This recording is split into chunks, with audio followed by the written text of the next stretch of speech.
Friday, everyone, and welcome to the latest edition of Richard Skipper Celebrates. Who or what are you celebrating today? I'm celebrating Halloween and I'm celebrating Christmas.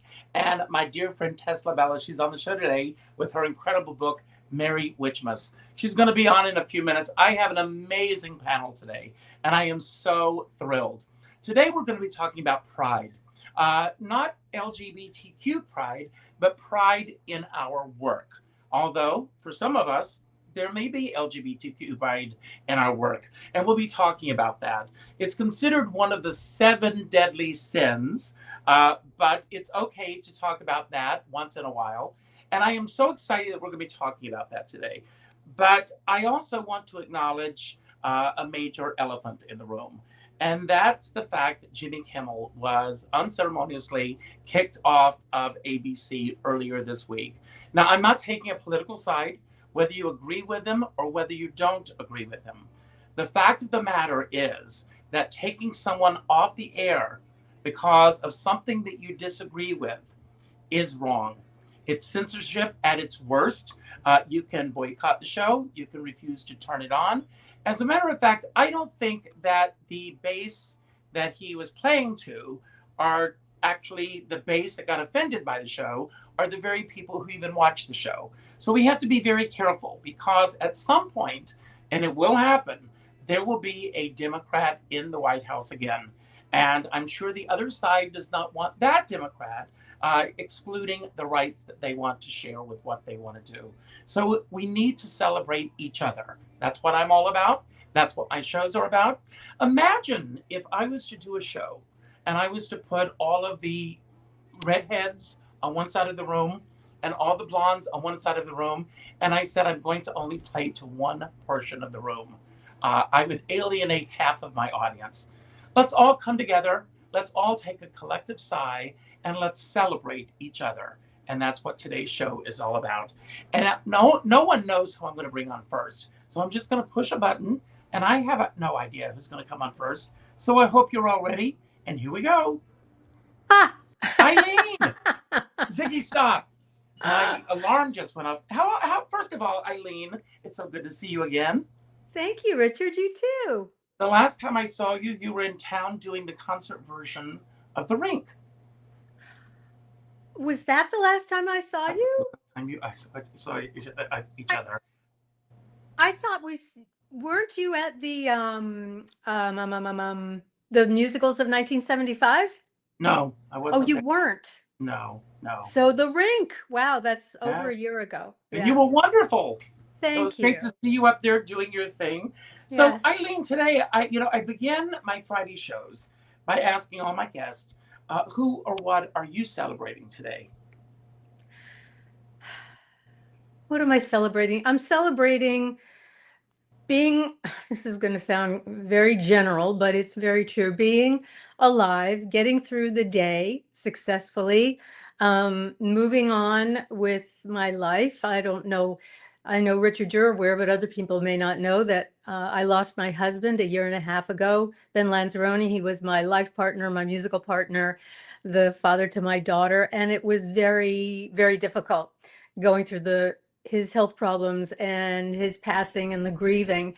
So every day that I can actually get out of bed and take a shower and do my chores, for me is a real big celebration. Well, that is something to celebrate. And I can't even imagine, going through that. And, it's something that we all will experience at some point or Yeah. another. I come from a large family. My mom, sit back, was the oldest of 16, and my father was one of 11. So Whoa. there's been a lot. They said the larger the family, the more the grieving process is. And Wow. both of my parents, I lost my mom last year, so I know all too well, what to go through that, all of that, and everything. But how do you find a way uh, to forge through that? You have to, and to continue creating when you are feeling the pain and the grief. Forging through it has been interesting. I went into therapy, which was extremely helpful and continues to be to this day to have that outside opinion about what you're going through, someone to tell you who's not your friend. You're doing okay. You should try this. What about that? I found, in all honesty, that being on medication helped me a great deal to get through the fog and the pain so that I could function normally. And I found that the incredible, unquestioning support of my family and friends let me go on. And creatively, it's been a challenge Mhm. because Ben did all my music. We've been working together for 50 years. Mm. So having my creativity kind of stop along with his life has taken me longer than I thought it would. Mhm. But recently, I've been doing more singing. I've been invited to 54 Below several times, and And I've what are you done, coming? pardon me? Are you going to book something at 54 Below? No, no, but I've done a few of those, one tune and a program, like you Mm. saw, The Rank, which has been great for me because it lets me sing without the pressure of being the act for the night, which, as you know, is a lot of pressure. You got to fill the room, you have to do the PR, you have to not only do the show, it's a lot of work. And Right. I haven't felt ready to do that, but I do feel ready to sing again. So that's been great. And the other thing that my creativity has been allowed to blossom is in teaching. So I've been teaching vocal performance for, I don't know, 12, 13 years now, and took a 2-year hiatus from it because I Mm. couldn't do it when Ben was sick, and the first year or so of grieving, couldn't do it. But I'm starting again next weekend, Oh, and wow. it's such a fantastic outlet for creativity, for seeing how I can bring out the best in my students and to watch their creativity flow. So that's a real step forward for me, and my being able to reclaim my creativity. That's great. Now, do you do everything in person or do you do any virtual teaching as well? I do. My class is a workshop, like 6, 7, 8 weeks, depending on the calendar that year. And we only did it on Zoom during the pandemic, but it's in person. It's actually in my house, and yeah, that's what I do. I can work with people on virtually, but I really haven't explored it, and I haven't pursued it. Well, as I said at the beginning of the show, our show today is about pride. And I've got a question that I want to ask you, and then you're going to help me bring on our next guest. Okay. But the question is, does pride become part of your creative practice? And if there is that element in your work, can you tell us about a moment when you knew that your voice mattered in this business? Oh, that knew my voice mattered. I don't know that I don't know that my voice has ever mattered, except I take that back.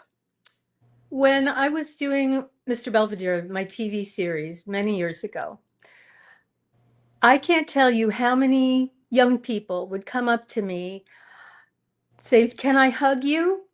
You don't, and this happens so many times, and say, "You don't understand how important you were to me when I was growing up, because I was a latchkey kid, and your show was on after school, and I could come home and watch you be the mom, and it made me feel so much better to know that you were there." I was very proud of that and our ability to connect with people who needed that little extra something in their lives to keep going forward. And it's amazing when we do the work that we do, we never know how we are affecting other people. That's why I say, again, regardless of what side you're on politically, words matter. Yeah. Actions matter. So it's very Yeah. important. So, Eileen, we're going to bring on our next guest. And the way I do this is I let you pick a number 1 through 4. I hit a Okay. button, and the next person comes on. So I hope you're all ready. Ready. Let's start at the very beginning. Let's choose number one. And that is a new friend, Debbie Tony from you. Hello. And Debbie also teaches, Yeah, and I she has a saw. show. She has a show coming up at Don't Tell Mama. I have my Oh, tickets Sunday, October 12th, and we will be there to celebrate her and all the work that she's doing. So, Debbie, you can continue the conversation that we're having, or you can take us in a completely different direction. So the platform is yours. Well, I would like to let you know the first show is September 25th, which is actually next weekend on a Thursday, actually. For those who couldn't make a weekend show, we actually went with Thursday because some people work on the weekends. We are performers. So I just wanted to make sure that you knew that the show was actually September 25th, but now I know when you're coming, October 12th.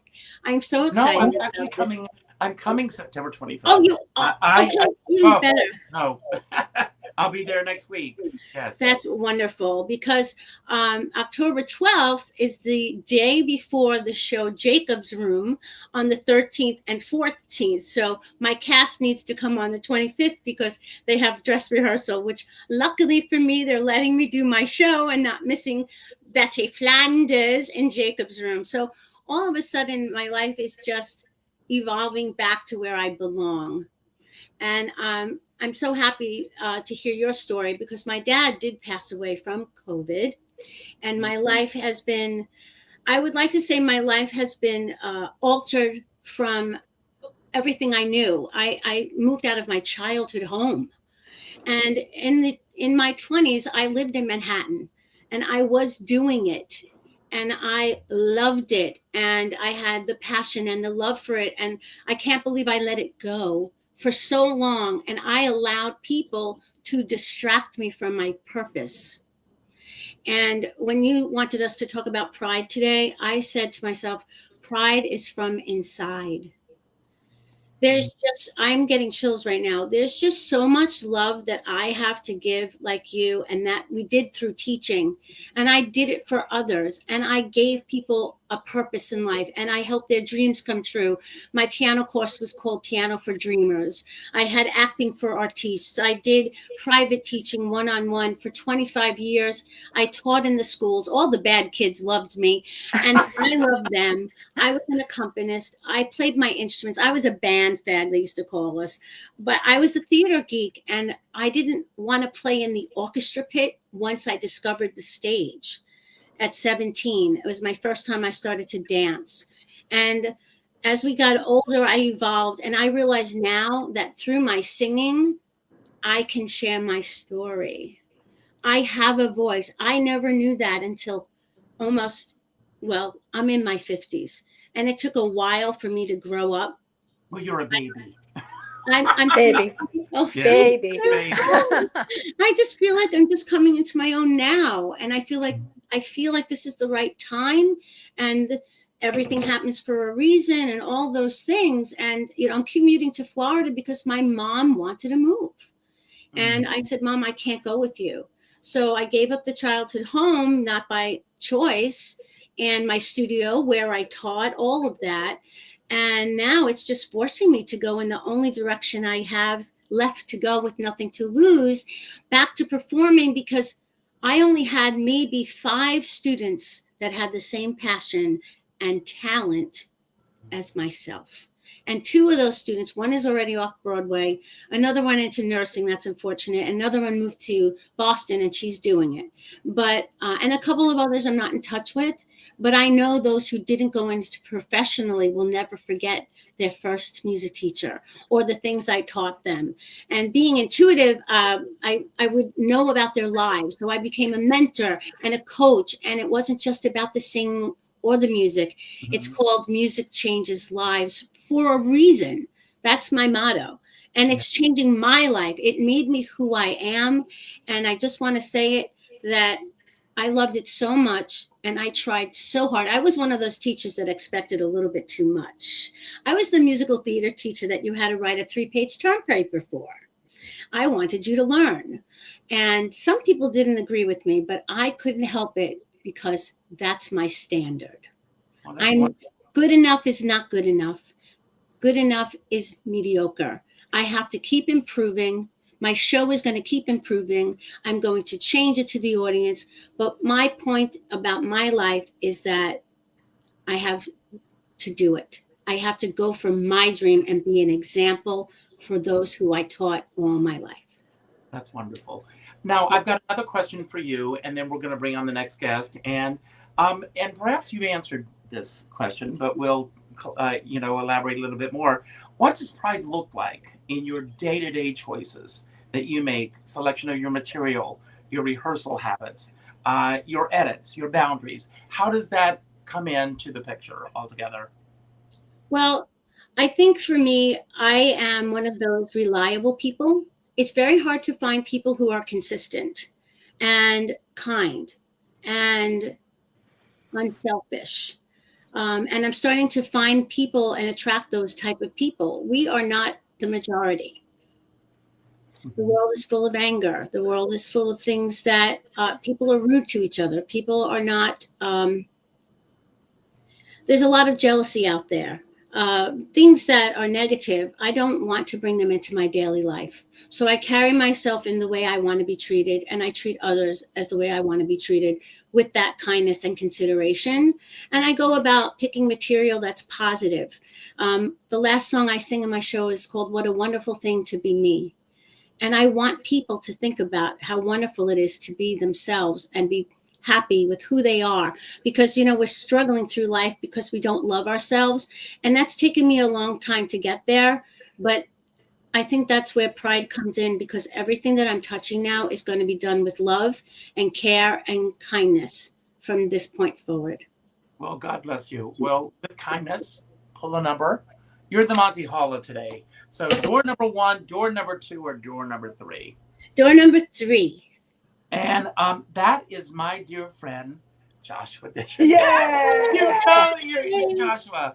So first I of was all, gonna do welcome a to the show. reveal, but no, this is So, so Joshua, I want to talk a little bit about you, and then I'll let you talk. But sure. Joshua is a writer himself, and uh, tell us about yourself, because I'm going to bring up your books to share them with everyone in a moment.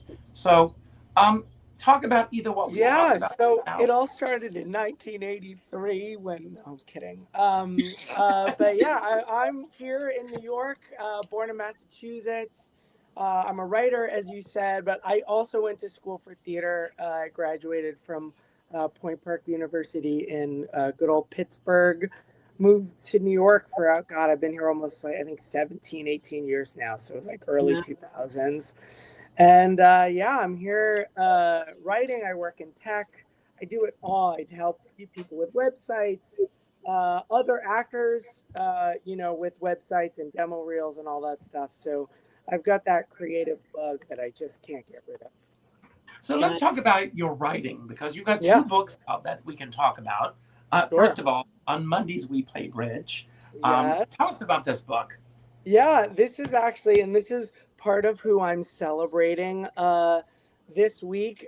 This is about my life lessons I learned playing bridge with friends who were twice and thrice my age, including my best friend who turns 100 years young this weekend. So Natalie I was love it. basically the Jewish puppy I always wanted, and she now lives in an assisted living home up in White Plains. So a bunch of our friends are all getting together this weekend, and That's her cool. children, who her youngest is like 72. So we're all getting together to celebrate this weekend, and I'm very excited. But I wrote this, kind of for her and about her. Um, and then my children's book. So this I also published a few years ago. This is about two princes in love, but told as a classic fairy tale, right? And just like most of us, other things I like to celebrate, we all find our chosen family in life. So when these princes are discovered for being who they are, they're kind of kicked out of a castle, but find a castle full of princes just like them and live happily ever after. But it's not actually until later, when their families miss the princes, that they go seeking the princes again. And the princes accept them back into their lives, regardless of how they were tolerated and treated. So it's really about tolerance and acceptance from all ends. Yes. And I want to go further with children's books and my novels. Now, when did that book come out originally?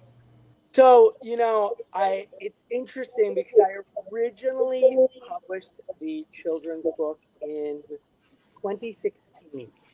And then around the pandemic, my publishers went out of business. So I republished in 2023.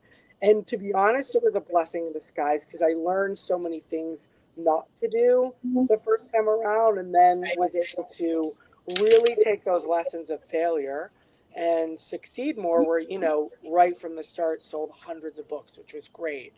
And even now, I'll go and talk about both of my books, but more people seem to be interested in the children's books. So it's a very popular topic in this day and age, and it's a great realm to get into as a writer. So yeah, 2023, and then last year on Natalie's birthday, I published The Nutful. That's great. Well, I mean, to continue with your children's book, have you ever had felt the pressure to self-censor? And if so, how did you balance respect for others with the responsibility of telling your truth? Yeah, that's a great question. I've been fortunate enough with just who I've grown up with. My family's been very accepting. I have a wonderful chosen family, including yourself, right? I have never really felt the need that I've had to self-center or self-censor. I do always get concerned if the book does well. In this day and age, it could become a banned book. But, just because of the content that I write about. But I think that's why I want to keep going more, even especially the children's books. I eventually want to do Tale of Two Princesses, right? The great thing about print on demand is that, if I've got parents who have a daughter instead of a son, they could choose that book, right? Same story, same, just different pronouns for them to relate to. And then even speaking of that, I eventually want to, really just represent other parts of our community too, like a prince who wants to be a princess, a prince or princess who feel neither nor, to represent our like non-binary, gender fluid community. So, regardless of self-censoring, I think it's important for me at least to help represent as much of our community as I can, and not just gay relationships, but queer relationships, right? That's great. So, Joshua, you're going to help us bring on our next guest. There are two people. Okay. One or two. I have two. One or two. Let's go with numero duo, two. Okay, and I love this guy, and he has one of the many books is celebrating Tommy Tune, and he's here because on Wednesday he is doing a Zoom event, so you all can tune in, celebrating the life, career, and legacy of one of my dear friends, Tommy Tune. So, Kevin, welcome to the show. Hi, Richard. Hi, everybody. Great to be here. So you get to do this from the comfort of your home. Well, Eileen and Debbie, you're both in Florida? No. At the moment. Debbie and someone else is in Florida. Tess. Yeah, Tess is in Florida. I'm a snowbird, so I spend half the year in Fort Lauderdale and half the year in New York. So I'm here in New York today. That Saturday. Commuting. Yeah. The weather is great. The weather is absolutely gorgeous here. A day like today really is the ultimate New York day. It's gorgeous outside, low humidity. We're going to eat dinner on the terrace tonight. So it doesn't get any better than that in New York. Well, believe it or not, it's 83 degrees here in New York right now. Yeah. So, yeah. I love to eat. Yes. So we'll be eating out on the deck as well tonight. Yeah. We get those opportunities, you grab them. Absolutely. I want to talk, you and you've been on the show before where we talked about Tommy Tune. And then was it just as we were coming out of COVID, we did an event together for Dancers Over 40. That's right. And now you're doing this event for the New York Public Library. And by the way, everyone, all of the details are in the description on YouTube. So you don't have to remember how to remember all this. Just go there. So with this event coming up, is it your creative baby that you are telling the story that you wish to tell? Well, essentially, yes. The dance division at the New York Public Library for the Performing Arts at Lincoln Center has a wonderful monthly program that they call The Dance Historian is In. And it was started about 10 years ago by David Vaughn, who was the archivist for the Merce Cunningham Company. And once a month, David Vaughn would select a Merce Cunningham piece that had been captured on film or video and was available for viewing at the library. And he would show the videotape or the film, and he would talk about it. And David Vaughn died a few years ago, but since then, the series has broadened and continued. And it's broadened in that it all forms of dance are celebrated each month. So there have been programs on ballet, tap, modern, social dancing, ballroom dancing, every kind of ethnic and indigenous dance has been celebrated. But surprisingly, and I still can't believe this, our Tommy Tune event on Wednesday will be the first one of these events that has celebrated a musical theater choreographer. Wow. Oh. I couldn't believe that when they told me, but I'm glad that we were able to break that particular glass ceiling with Tommy Tune. So I'll say, everyone, look Kevin up, because not only Tommy Tune, Bette Midler, Bob Fosse, I mean, your books are amazing. What I love so much about your books, Kevin, I mean, those who know me know that Richard Skipper Celebrates is my brand, and I'm all about celebrating artists and their body of worth. And you epitomize that, because you celebrate their bodies of worth, what they have brought to the creative table. And I love that about you. Thank you. Thanks very much. I love my work. I love writing. I love researching, and I love delving into the creative lives of artists. I'm not into the dish, although I like dish as much as anybody, but I'm not really into, I wouldn't know how to write a book like that. I'm really much more interested in the creative life of an artist. And that's what we're going to be. That's what we're going to be celebrating on Wednesday with this Zoom event, because we have clips of Tommy Tune from every period in his career as a young dancer starting out, and then as an older dancer in his, I think the newest clip we have, I think, is him dancing in his 70s, and he's terrific.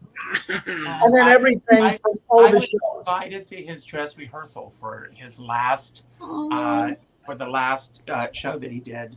But I want to ask you, and then we're going to bring Tess on. When you started out writing, has your process changed a lot since you first began, or has it stayed pretty much the same way, or have you evolved in different directions? Oh, that's an interesting question. I think it's essentially stayed the same, but I think I've streamlined some things. I know how to do some things better and more efficiently. In terms of research, I'm not as apt to second guess myself as I was when I first started out. So I guess I've matured somewhat. I guess I would say, in terms of my process. But the process is essentially the same as it was when I first started. Now, knowing you, I probably know the answer to this next question, but are you able to sit back and enjoy what you've created, or are you already thinking or working on your next project? Yes to both those questions. Yes, I can sit back and enjoy what I've done. And yes, I'm working on a new project. And do we get an exclusive today or not? I'm kind of superstitious about these things. I don't know, Joshua, if you're like that. I'm kind of superstitious. I don't want to, don't say anything about it or it won't happen. So check back with me in about 2 years. Yeah. I hear you on the 2-year mark, at least. Yeah. But we're going to bring Tess on. But before we do, I want to. How do you keep a free spirit alive in your work without sacrificing deadlines or excellence? which comes first, the deadline or the proposal? Oh, well, the proposal comes first, and then I kind of negotiate the deadline.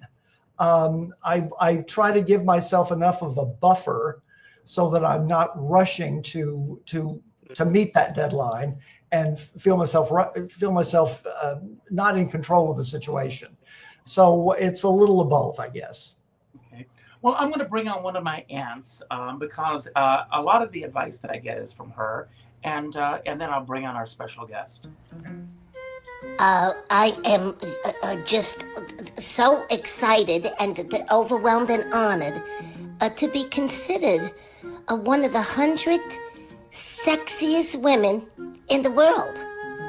And in the words of Sophia Loren, everything you see here, I owe to spaghetti. Thank you all.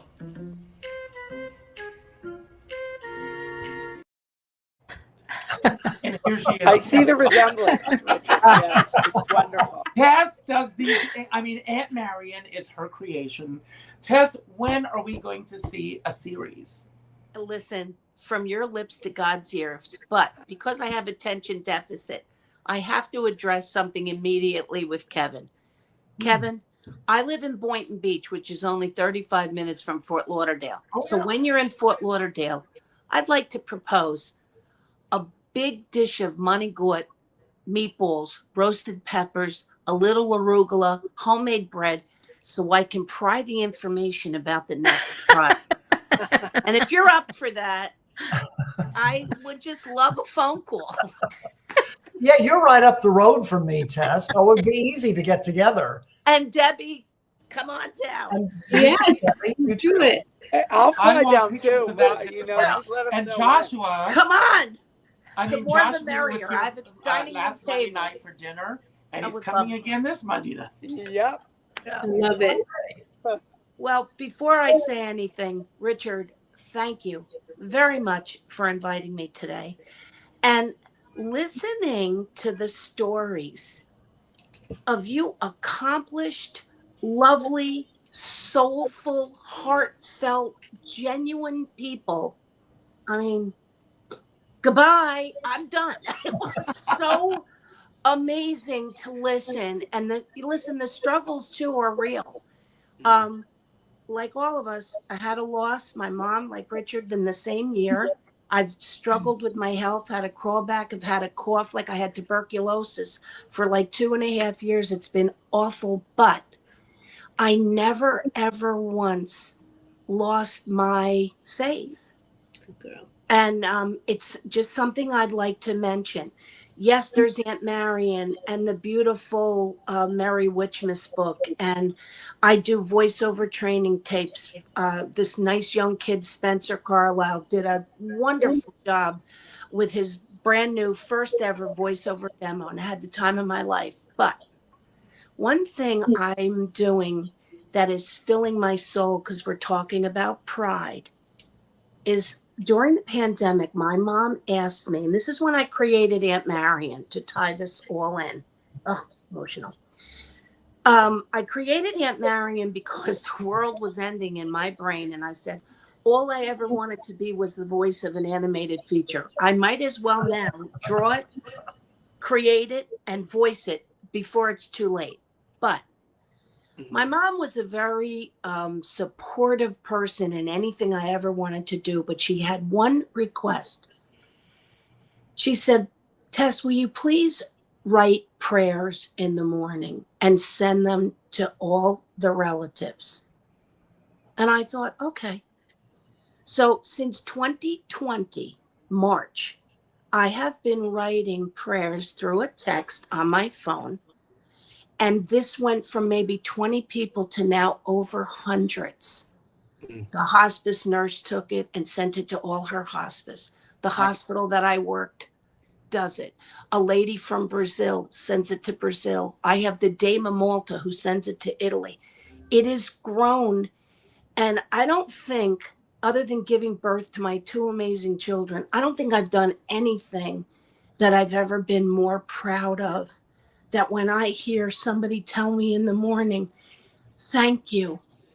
And I want you to know, I'm not arrogant enough to know that those prayers are coming directly through me. I'm not that smart. Okay. All us up here is cartoons and comedy and cooking. I feel very blessed to have the words put there for me. I think in the 2020, I've only missed 9 days of not sending that prayer out. So I'm hoping that since I'm a published author already and also orphaned as for a literary agent, I'm hoping that one day I could compile those prayers and put them in a book, along with this beautiful little story my co-author Petrell and I wrote, God Saw This Day for Me. So my creativity is on an overload because it helps the grief. And I know you know what I'm talking about. It really does. And staying in that grateful state of mind. So I have a lot to be grateful for. I have a lovely husband and a daughter and a sister and a brother and a son and grandchildren, 6 grandchildren. I mean, like you said, Debbie, every day you're just grateful. Like you said, Eileen, every day you're just grateful. And I'm just so very, very happy to be a part of this conversation today and to sit here with all of you. So thank you. Well, thank you. I'm just going to open this up randomly, and I just want to show you how beautiful this book is. This is just, one part of it. Oh. You're looking for the perfect Christmas gift for your children. Oh, Richard, thank you.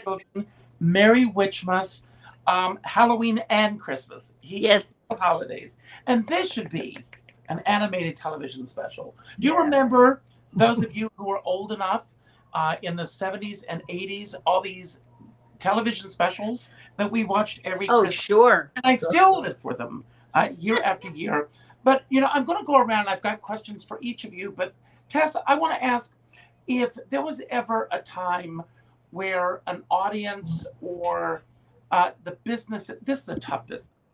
Yeah. And I'm going to say something again for our political leaders on both sides to call artists untalented and to put those kind of messages out to the world.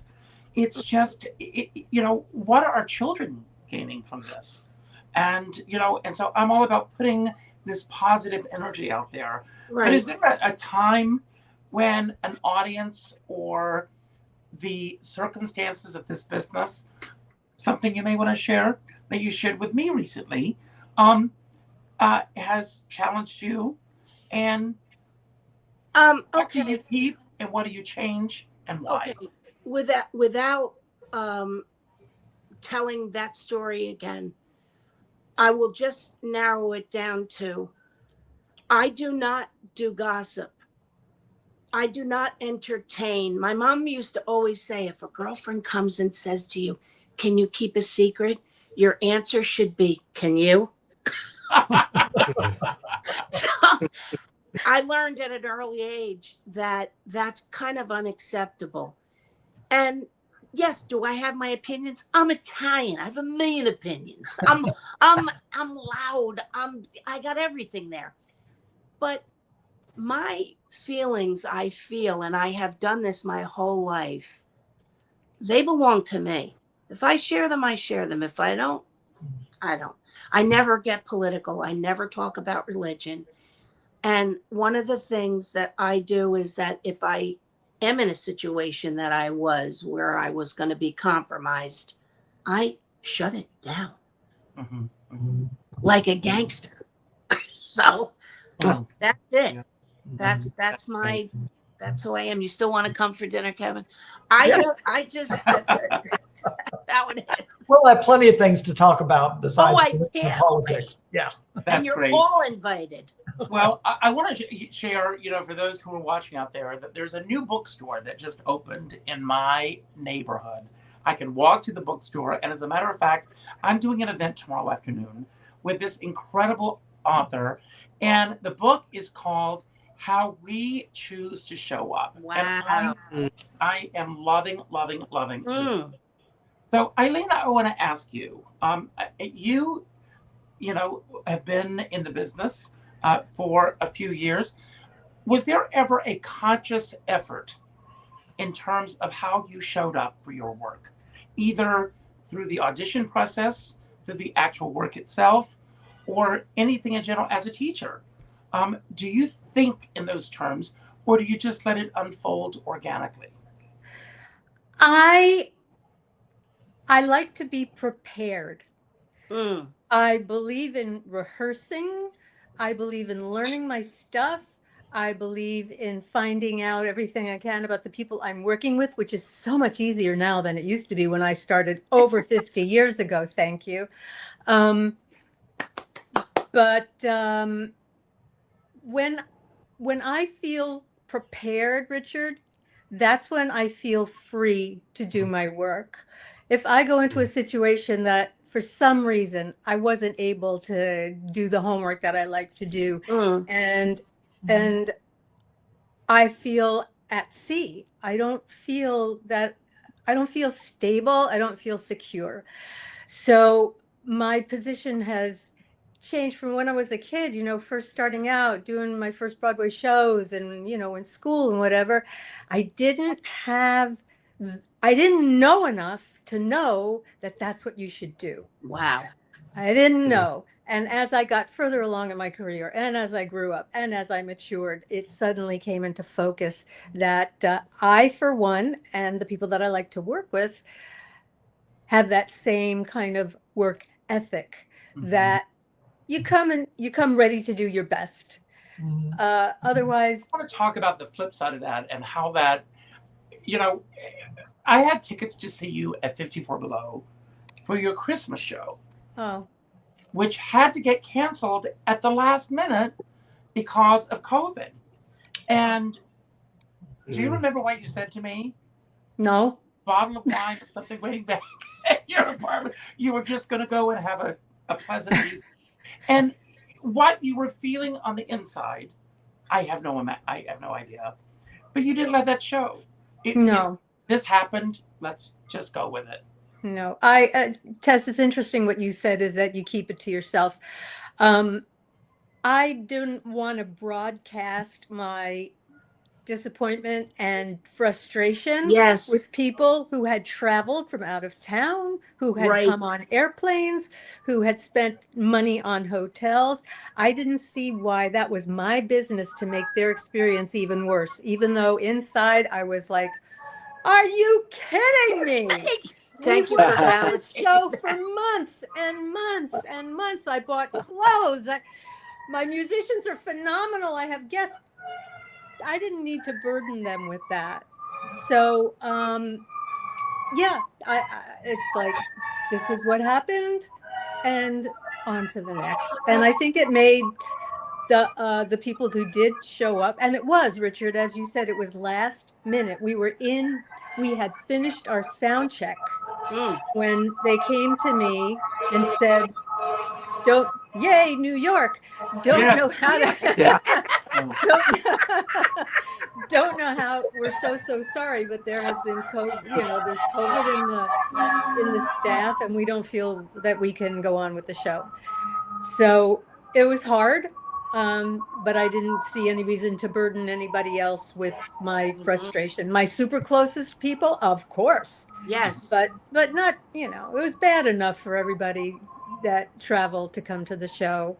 I said, I'm so disappointed. I'm so sorry you've been inconvenienced. This is terrible. What can I do? Do you want to go to lunch tomorrow? Which I did. I went to lunch with people and just to make them feel like, it was okay. But preparation for me is key. I looked up all of you online. I know all about you. I wanted to enjoy your company without having to guess what you do and who you are. And it makes my experience with you so much richer because I know where you come from and what you've done in your career. Oh, Eileen, that's how we choose to show up. I want to be your friend. it. I do. I love that. I do go to Helen. Florida every once in a while because my two aunties live there. One is 103, doing Wow. fine, and my other aunt is in a memory care unit, Okay. doing great. So I try to get down at least every other year because, Okay, well, we'll have to make this happen. and you because got to my- make the monagot Oh, because don't worry. My I was husband, married to a Freddie. Brooklyn Sicilian. You Oh. understand? So My husband, Freddie, is one of the greatest hosts ever, and he will love to have everybody. There's nobody like him. He's a retired dentist, so if you have any dental problems, you can talk in the other room. You got a date. You got a date. Debbie, I want to talk to you about resourcefulness. Resourcefulness can also build pride. And what constraint in your life or your career forced you to invent a new approach to your work, or a process that you're still using today based on something that you felt was holding you back at another time? Well, I must say, out of bad comes good. Zoom and these kind of digital and virtual get-togethers and gatherings has enabled me to have the lifestyle that I'm having now. I would be completely out of New York and a career if I wasn't able to communicate with people in New York while I'm in another state, literally. And during COVID, it kept us connected. And in fact, I think my acting skills have been honed because of so many gatherings and get-togethers throughout to learn play after play after play. And now Zoom has been made a little bit better that we can actually communicate with music. My accompanist, Douglas Cohen, who is also kind and wonderful. A great writer. And writer, oh my God, and Jane Seaman, my director. We have been also kind and wonderful. And my friend Leanne Pico is also wonderful. We have been able to communicate as if I was there. Wow. That is that adjustment and making that adjustment. And I'm proud of myself because I don't like change. I know I'm that type of personality that wants the good old days. And as I get older, I worry about myself. But this has really opened my life up. So I'm grateful for it. This moment together is because I've come with the times, and I'm proud of that. That's wonderful. Joshua, pride also includes... Right into it. I know. You will. Pride also includes the stories that get told. And whose voices are you intentionally amplifying this year? And how are you measuring this impact through your own work? Man, I've been trying to be more conscious, even in my own community, right? I don't know if you all know, but you might be able to tell I'm gay. But even being a gay man, more than 50% of gay men don't have a trans friend. So I've been trying to amplify our trans voices and really reach out to a lot of my trans friends and just meet more trans people because unfortunately there is a lot going on for them, right? It's harder to access medications, or it's just harder to feel comfortable in their environments. So I've just been trying to amplify their voices. And as I mentioned before, like one of the next children's books I want to do is about a prince who wants to be a princess and a princess who wants to be a prince. So yeah, I've been trying to amplify those voices and even just get to know and talk to more trans people, watch more trans films, watch more, TV shows that include our trans community, because I don't want to see that community disappear. So. Kevin, art and civic life meet at the ballot box and beyond. How do you connect your creative work to concrete civic actions without preaching? Oh my God, Richard, that's a tough. I think as someone who creates, you have to be true to yourself. If you are authentic, then your work is more meaningful. whether you're writing, whether you're on stage performing, whatever your medium is, your authenticity is what counts. And in terms of the politics, I think I can tell someone's worldview. I can tell someone's perspective of the world and the way and their outlook on the human race by their art. So I think as an artist, you convey who you are. You convey your humanity. So that's, I guess, how I would answer that question. Big answer. Thank you for that.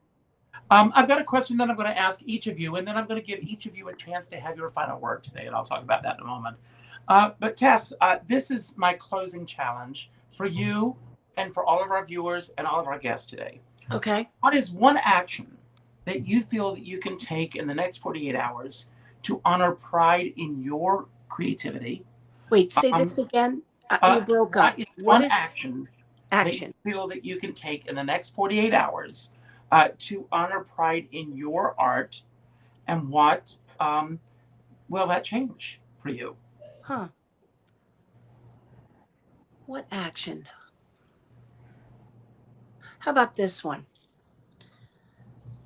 I think the action would be to stay in awareness of everything that was said here today, and to take it and to saturate myself with everything that was said and move it forward in my life and share it with somebody. Because then what we did here today means something. And it does mean something, because collective thought and your hearts were exposed today, and everybody was vulnerable, and we all shared some very important things. So that's how I would do it. Perfect. Eileen, same question. I don't know. That's an honest answer. Yeah. I'm a very shallow person, and That's not. it takes me a while to what would I do personally to forward my art? The first thing, oddly enough, that sprang into my mind is I would vocalize within the next 48 hours, because I haven't sung in days, and I've got 17 people coming on Saturday for a class all about singing. And you know all how I feel about preparation. And I think that I have to put their money where my mouth is. Oh, wow. And if I come in, and I never sing in class, that's not my job. My job is to teach them. They always want me to sing in class. I say, no, not my job. My job is to sing on stage, not for you. But I feel that if I can get really into, do my vocalizing, do my exercises, do my thing, then I will be in a much better position, as Tess said, to pay it forward and say, you guys, I did this for the past 2 days. So let's all get together and do a great job. Oh, wow. That was beautiful. Debbie, same question. Well, I got really emotional with that question and your answers. And the first words that came to my mind was, thank you. It's time for me to thank everyone out there for supporting me, for loving me, for being there for me, and for coming to all my past shows and getting me to this point in my life. It's people like you that lift me up. I feel ready to move on and pay it forward and move it forward and stay the course for things like this that are happening tonight. So thank you. Oh, wow. And a big shout out to beautiful. Publicist, who's doing a phenomenal job, by the way. Okay. Joshua, same question. Oh, my 48-hour action. I love what you said, Eileen, and how you prepped before this. I am also a type A personality. I need to prep. I unfortunately have been working all week and did not get to prep practically before. I literally go home like 45 minutes. I'm so offended. I'm just offended by that. But I love that you looked us all up, and I want to take the action of what you're all doing. And my action is like, I want to go learn more about you. I'll order your books. My Amazon cart will be full by the end of the day. So my action is to take your art and hopefully spread the word about it. So Great. Good answer. I have the same question. I try. Beautiful. Well, actually, the first thing that came to my mind is, I think I'm the only one on this program who doesn't have his own website. Everyone else has. I've been following everybody's website. So that's one of the things I'm going to do after we get off. I'm going to go to each of your websites and learn more about you. I actually found this session very meaningful and quite moving. Hearing from everyone, and it felt like we all lifted each other up 100% way. So I want to go and reflect on your accomplishments and the challenges that you've had, and I expect that those, in doing so, they'll enrich me and energize me to move forward myself. So I thank you all for that. Thank you, Kevin. Thank you. Thank you all for being here today. Thank you all who tuned in. And I'm going to give each of you, as I said, a chance to have your final word for the day. It could be about anything that we spoke about today that you want to build upon, anything that we didn't talk about that you wish we had, or just any final message that you want to leave everyone with today. When I finish, I will pick someone. And then when you finish, you'll pick the next person, and so on and so on. And when the last person says goodbye, I will end the show so you don't have to worry about how do we get out of here. But I want to talk about two things that are coming up for me that I'm very excited about. First of all, on November 1st, I'm going to be interviewing Leslie Ann Warren at the King's Theater.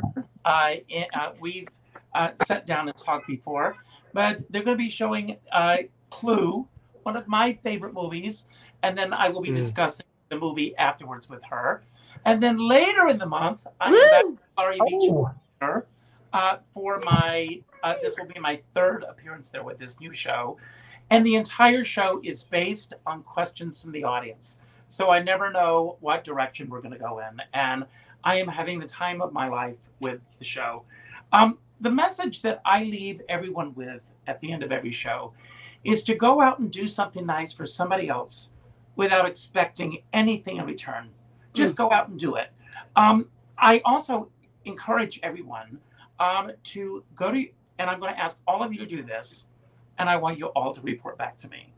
I want you to go to your address book on your phone, and I want you to reach out to the fifth name that pops up. And I want you to reach out with a phone call and let that person know the impact that they've made in your life. And by doing so, you're going to make an impact on their lives. I spoke with a friend of mine this morning. If she's watching, I'm not going to expose who she is. But when I told her to do this, she said, oh, I haven't spoken to her in a while. We had a falling out. I said, just reach out to her. And she did. And they've reconnected after a long, long, long time. And believe it or not, it was politics that sent them in opposite directions. But they are now reconciling in their life together. So everybody reach out to that fifth name on your list. I have a dear friend, Sean Moniger, and he says we're all in the same storm, but we're in different size boats. And I always say, I don't care what size boat you're on, as long as you have a skipper by your side. And with that, I'm going to leave the screen, and Tess, I'm turning it over to you. I'll see you all next week, everyone. Bye-bye.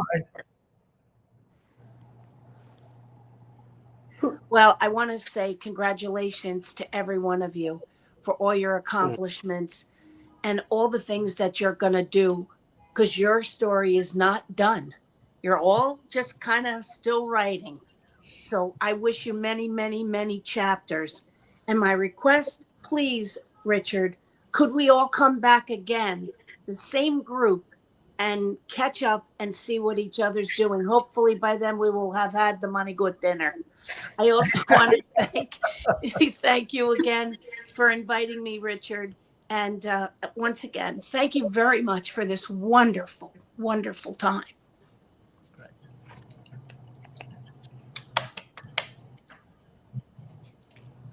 Now, Any particular order we're supposed to? He's supposed to just cut us off. There we go. Okay. You pick the next you person. pick. Oh, I you picked the pick the next next person. Eileen. My thought is something that I learned in the past couple of years. Don't be afraid to reach out and ask for help if you need it. You'd be surprised at the number of people who want to help you. They don't know how to offer. They don't want to infantilize you. They don't want to feel like they're hovering. But the times that I've needed help and I reached out have been some of the just most fulfilling times, even if it was, can you just please take my car to put air in the tires? I just can't face doing that chore. To huge things like, could you come to a doctor appointment with me because I don't understand what they're saying about the cancer? Don't be afraid to reach out. People love you. They want to be there for you just as you want to be there for them. Good girl. Joshua. All right. My final word of the week or day is labubu. It's cute, it's adorable, but at the end of the day, it's just a thing. Thanks. Debbie. Yay. So I'd like to leave you guys with miracles happen every day. Look for the miracles and the synchronicities in your life and be grateful, because that is what makes us go on. And I do hope that you will come to see Double Trouble at Don't Tell Mama on September 25th or October 12th at 7 p.m. because the joy that you guys bring to me is the joy that you're going to get in return. And I cannot wait to see you there. And I'm so grateful for this time together today.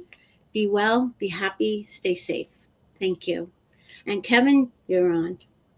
Thanks, Debbie. I guess I'm the last man standing. I want to reflect on all that everyone has shared today, and particularly the stories of loss and challenges that you shared. These stories come to everyone. They either have come to all of us or they will come to all of us. You don't get out of this life without some heartbreak and some real challenges. And so I'm grateful for everyone being candid and sharing those experiences with me and the others today. And as I said earlier, this has been a very rewarding and meaningful hour that we've all spent. And I thank everyone for that. Bye, everybody.